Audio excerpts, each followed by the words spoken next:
മലപ്പുറം തിരൂരങ്ങാടിയിൽ നിരവധി വീടുകളിൽ വെള്ളം കയറി എന്നുള്ള വിവരം പുറത്തു വരുന്നുണ്ട്. പനമ്പുഴ റോഡിലെ 35ഓളം വീടുകളിലാണ് വെള്ളം കയറിയിരിക്കുന്നത്. 100ഓളം കുടുംബങ്ങൾ ഇവിടെ വെള്ളപ്പൊക്ക ഭീഷണിയിലാണ്. സമീർ ബിൻ കരീം വിവരങ്ങളുമായി ചേരുന്നുണ്ട് തിരൂരിൽ നിന്ന്. സമീർ, ഇപ്പോഴും മഴ തുടരുന്ന സാഹചര്യമുണ്ടോ? ഈ വീടുകളിലെ സാഹചര്യം എന്താണ്? അവരെ സുരക്ഷിത കേന്ദ്രങ്ങളിലേക്ക് മാറ്റേണ്ട സാഹചര്യമുണ്ടോ? അതിനുള്ള നടപടികൾ ഏത് ഘട്ടത്തിലെത്തി നിൽക്കുന്നു? സമീർ, പുതിയ വിവരങ്ങൾ എങ്ങനെയാണ് സമീർ?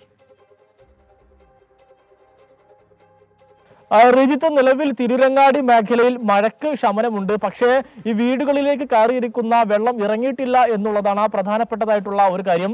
തിരൂരങ്ങാടി പനമ്പുഴ റോഡ് മേഖലയിൽ ഏതാണ്ട് 35ഓളം വീടുകളിലേക്ക് രാവിലെ മുതൽ തന്നെ വെള്ളം കയറിയിരുന്നു. ഇവയൊന്നും തന്നെ ഇറങ്ങാത്ത സ്ഥിതിയാണ് ഇപ്പോഴും ഉള്ളത്. നമുക്ക് ദൃശ്യങ്ങളിൽ തന്നെ കാണാവുന്നതാണ്.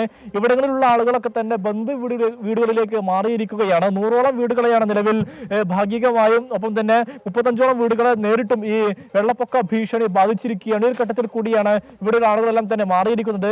ഈ കടലുണ്ടിപ്പുഴയിൽ നിന്നുള്ള വെള്ളം തോട് മാർഗമാണ് ജനവാസ മേഖലയിലേക്ക് ഒഴുകിയെത്തുന്നത് എന്നുള്ളതാണ് നാട്ടുകാർ പറയുന്നത്. ഈ തോടിലുള്ള ഈ ഷട്ടർ കാലപ്പഴക്കം മൂലം ദ്രവിച്ച ഒരു അവസ്ഥയുണ്ട്. അതുമൂലമാണ് വെള്ളം ഇവിടെ തടുത്തു നിർത്താനാവാത്ത വിധം ഇങ്ങോട്ടേക്ക് എത്തുന്നത് എന്നുള്ളതാണ് നാട്ടുകാർ വ്യക്തമാക്കുന്നത്. ഈ സമീപ വർഷങ്ങളൊന്നും തന്നെ ഇത്തരത്തിൽ വെള്ളപ്പൊക്കം ഉണ്ടായിട്ടില്ല എന്ന് ഇവർ വ്യക്തമാക്കുന്നു. ഏതായാലും നിലവിലെ സാഹചര്യത്തിൽ ആളുകളെല്ലാം തന്നെ ബന്ധു വീടുകളിലേക്ക് മാറിയിരിക്കുകയാണ്. അതോടൊപ്പം തന്നെ കടലുണ്ടിപ്പുഴയുടെ വെള്ളിലക്കാട് മേഖലയിലും വലിയ രീതിയിലുള്ള അപകട ഭീഷണി നിലനിൽക്കുന്നുണ്ട്. പ്രത്യേകിച്ച് മണ്ണിടിച്ചിൽ ഭീഷണിയാണ് ഇവിടെ ഉള്ളത്. 15ഓളം വീടുകളിൽ പിൻഭാഗങ്ങളിലെല്ലാം തന്നെ മണ്ണിടിഞ്ഞുകൊണ്ട് പുഴയിലേക്ക് വീടുകൾ നിലംപൊത്തുമെന്നുള്ള ഒരവസ്ഥയിലാണ് ഈ ഭാഗത്തുള്ളത്. അതുകൊണ്ട് തന്നെ ഇവിടുത്തെ ആളുകളും വലിയ ആശങ്കയിൽ കഴിയുന്ന ഒരു സാഹചര്യമാണ് ഉള്ളത്.